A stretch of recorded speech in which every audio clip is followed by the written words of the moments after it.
Good morning. I'm Rodney Kincaid, and I run a construction company in Winter Park called Kincaid Construction Company. So eventually I did set my office in the city of Winter Park, and I came to love this city. I got to know the people and had the opportunity to work for some of them. And so it's been 50 years now in construction, working in Winter Park and surrounding Central Florida. And the most fascinating part is not the construction, but it's the people that you get to meet and know. And I have so many stories that have kind of built up in my mind over the years of the people that I've worked with and their stories and their love of Winter Park, which I share. I have so many interesting tales. I was just looking across the street and looking at the corner building and remembering it when it was a beef and bottle restaurant many years ago. And the owners decided that a lot of people like to have a sandwich and a cup of soup for lunch. And he thought, what a neat idea to have a place in the hidden garden where they would be outdoors and they could stop and have that casual lunch. So he built a little stadium arrangement there, or lifted and did a canopy and all. And then he came to the city board, which I happened to be the chairman of that year, and he said, I want to rebuild the soup terrain, he called it. And he said, I want to put a permanent roof on it because the canopies were always getting mildewed and looked bad. But he said, I'm here today because the fire marshal says we cannot build a wood structure in Fire District 1, which is where the Hidden Gardens is located. So our board looked at it and thought about it, and the thing I love about that board, and I'm still on it today, is we always were trying to find some way to work with the person that's come before us, not just say, no, you cannot do that. So I threw it out to the members of the board, which one was an architect, one was an engineer, one was a plumber, one was an air conditioning, people that knew the construction industry. And I said, gentlemen, how can we resolve this in a way in which the fire marshal's happy, we meet the code requirement, and we send this customer off happy with us? And the architect piped up and he said, I think I have a solution. And I said, well, certainly, speak up. He said, well, you know, there's a new process now in which you can pressure treat a lumber with a fire retardant chemical so that it no longer will burn. It might smolder, but it won't create a flame. And I said, hey, that sounds like a great idea. And I turned to the fire marshal and I said, Fire Marshal, how does that set with you? And he said, it's good enough. So here we were, creating a situation that met the code and also met the needs of a businessman here in Winter Park. And that's the kind of thing that I've also so much enjoyed about Winter Park, is they have the attitude that we want the merchants and the people in Winter Park to enjoy the most wonderful atmosphere in the world. And they've created this magic. You can't really put your hand on it, but it's there if you talk with the people and you see the things. And we've got a city government that also has a great wisdom in having and creating all kinds of interesting things for the people of this city to do. Referring to the board I spoke of a few minutes ago, this is the Code Board of Appeals, where some merchant or businessman or even someone residential property has a problem with a code, and they want to do something that in some way is not in keeping with the code, so they file for a request for a hearing. And our board is first off, they'll go before George Wiggins, the building official, and George will, if he cannot resolve it satisfactorily, then he will refer it to our board, and we will call a special meeting of the board. I have been probably on that board through the last 5 mayors, and I think it's a real privilege to be asked back year after year. I enjoy it. It's not a job, doesn't pay any money, but it certainly is interesting. I meet fascinating people. That's one way I know a lot about the city of Winter Park, because I hear what they're doing, I hear what the board is doing, and it draws interest in knowing more about the city. Getting back to my business and how it reflects into Winter Park, I've had the opportunity over time to work for some outstanding people in this community. And one of them was Bob Miller and his family. And out of the 4 generations, I have done work at Miller Hardware with 4 generations, and just recently finished another job. In the case of the Millers, Bob's first program was he had bought one store and grown, and then bought the store next door, then grew and bought the 3rd store next door. And he came to me and he said, "You know, I have a problem." I said, "Well, Bob, what is it?" He said, "People don't realize how big my store is. They come in and there's just one little 3-foot opening between each building." And he says, "I've got merchandise in there that they would want to buy, and they don't know it's there." And I said, "Well, what do you have in mind?" He said, "Well, I want to knock out all the walls between each building." And I said, "Bob, do you realize what that involves?" I said, "From my experience in this store, the framing work, all those walls that you want to knock out are the walls holding the roof up." And I said, "The newest building is concrete block. The next building is old clay blocks, which are very fragile. And the third one is wood frame." He said, "Well, you know, I don't care about all that detail. That's your business." He said, "I just want the results." And I said, "Okay, this is going to be fun. This is going to be enjoyable." And he said, "But I got one other thing to tell you. While you're doing all of this, the store's got to remain open for customers." I said, "Bob, you're kidding." He said, "No." And I said, "Well, okay, let's see what we can do." But it was amazing. Once we had a mindset of what we had to do and how we had to do it, it worked perfectly. Nobody got injured. No child got into something they shouldn't have gotten into.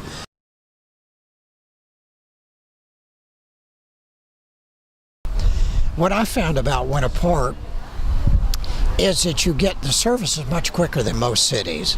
Orlando and Orange County, frankly, it can become a nightmare trying to get through it. And our clients always aren't that, what's the word I should say? They're not that patient.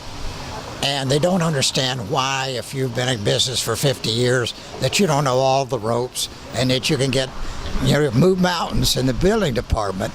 Well, it's not that easy. And one of the reasons that it takes longer is because of the increased number of code requirements.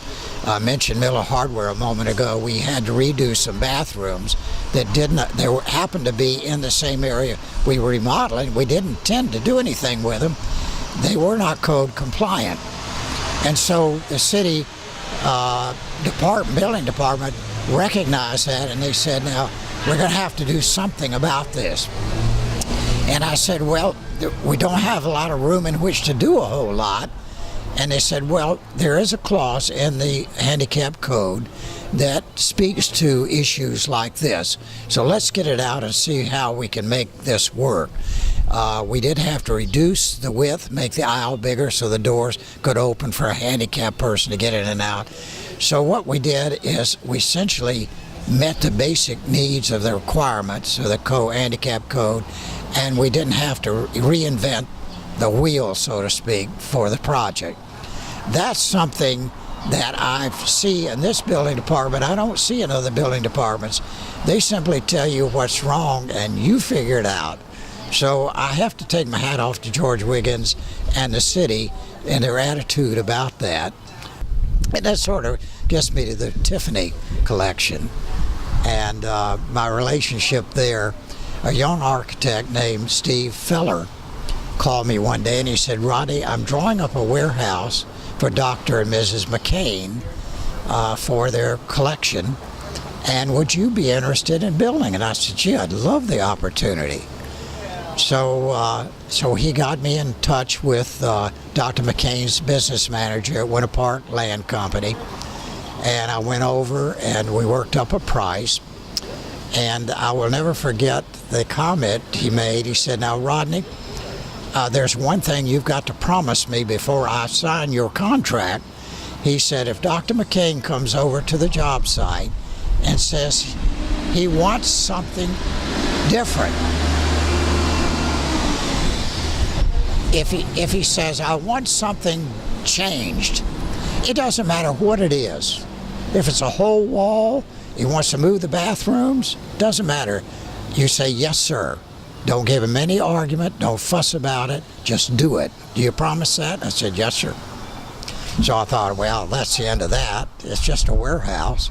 So we got busy and we were finishing up the warehouse, and I knew that Dr. McCain and his wife were coming over, and my good friend Carl Buchanan, who was the city police chief here for many years, was chauffeuring them at that time. So I got to visit with Carl for a moment. And in fact, the McCains went on inside the building, and I was talking with Carl and sort of reminiscing about old times. And all of a sudden, Dr. McCain came out and did this, kind of waved me to come on. And I said, "I'm sorry, Dr. McCain, I'll be right there." So I walked in, and he said, "Rodney, there's only one bathroom in this building." I said, "Yes, sir." He said, "Well, where's one for the ladies?" And I said, "Well, Dr. McCain, I guess we just forgot it. Would you like it put right beside the men's bathroom?" He said, "Yes." So I called the superintendent over and I said, "Get your saw out. We're going to saw the floor out, dig out, find the pipes we put in for the other bathroom, and build one identical to what we just did."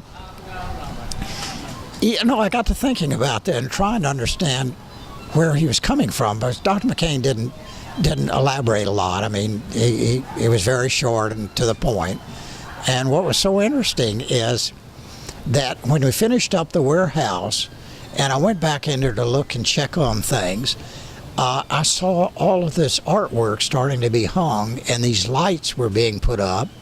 And I said, "You know what? This is really his museum."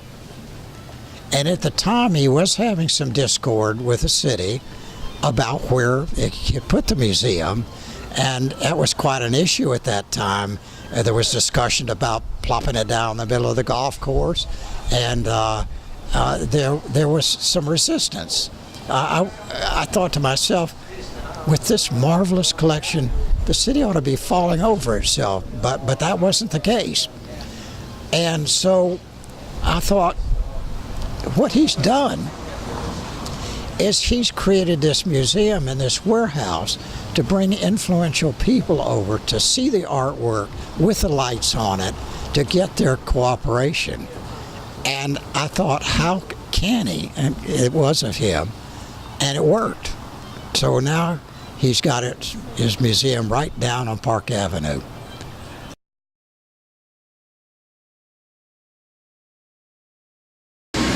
It's a thing.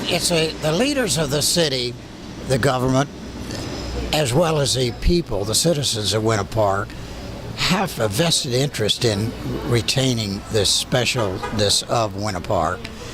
And if they don't keep cognizant of what's going on, it can get away. So it's a precious thing, and it's not guaranteed. And so I see that and the things that are involved, as you say, is traffic. It's very unfortunate what has happened with Fairbanks and the fact that communities outside of Winter Park are using it to get to Orlando. I don't know how that can ever change, whether in the future the state road may find some way to put some relief to get people there just coming through, getting to work, to take another route. I hear and read a little bit about Lee Road and some changes that are coming about there that I think will decrease the congestion that they face there. It's a very difficult thing because we live in a country of free enterprise. And so when the government starts tampering with the rights of people, that's a touchy issue. And Winter Park's had a few little bouts of that. And I see both sides of it. And I think, where can you land that will please everyone, or at least they agreeable to one another? The ambiance of downtown Park Avenue means that we have all kinds of different stores, interesting goods and products to sell, and that we have the things I mentioned earlier, some programs that the people really have created, the art festival and the auto show and those things. And I think there'll be more of these kind of things that come along. And so I think the initiative has to be the public, the people that live here, and then the government has to find a way to accommodate it, to work with them, and understand what they're trying to do is keep the ambiance of this town like it is, and not let it escape and just be another commercial town. And it's the issue about the Westland. I'm very much in agreement that it should not be paved over. Parking isn't that important. I just parked in this garage a moment ago, and there were only 3 cars in the entire upper level. And in the second level, which is public, it was fairly full. But so there's parking if people would just wake up and think about it. I never come down here worrying about a place to park, because I generally come here for a cup of coffee, or I go to the post office. There's always somewhere to park. Or I go to my favorite place, Middle Hardware. There's always a place to park. But I'm enjoying the city. I'm going to probably continue for the next 5 years and then retire. But it's always would be. I have to tell a funny little story. My wife came over to have lunch with me one day, and we came up to a 4-way stop, and the car in front of us, it was their turn to move out, and they didn't move out, so she honked the horn. And I looked at her and I said, "Sue, we don't do that in Winter Park." And she has never let me live that down. She reminds me of that from time to time. But that's how indoctrinated I am about this city.